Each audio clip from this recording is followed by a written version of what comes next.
শনিবার বেঙ্গালুরুতে IPL governing কাউন্সিলের বৈঠক হয়েছিল। উপস্থিত ছিলেন সব দলের কর্তারা।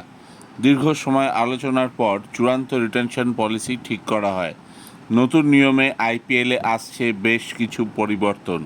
ফ্র্যাঞ্চাইজিদের পক্ষে সুখবর, নিলামের পার্স বাড়ছে, অর্থাৎ প্রতিটা দলের ক্ষেত্রে হাতে বেশি করে টাকা নিয়ে নিলামে নামা যাবে।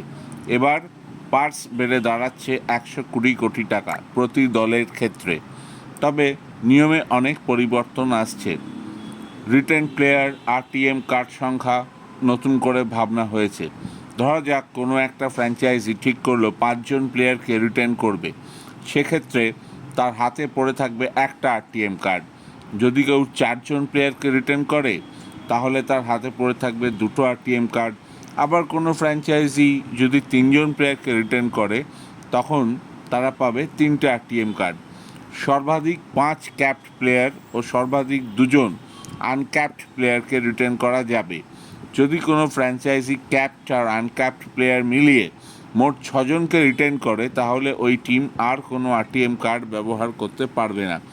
কলকাতা নাইট রাইডার কাদের ধরে রাখবে, এটা একটা বড় প্রশ্ন।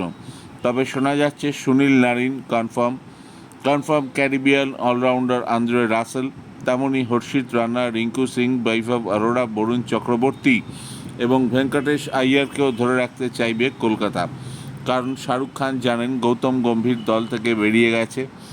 এক্ষেত্রে চন্দ্রকান্ত পণ্ডিতের নতুন ভূমিকা বিরাট। ব্রাভো এসেছেন দলকে সাহায্য করতে মেন্টর হয়ে। তবে দেখা যাক কেকেআর কী দল করে, সেই দিকেই তাকিয়ে থাকবেন কলকাতার সমর্থকরা।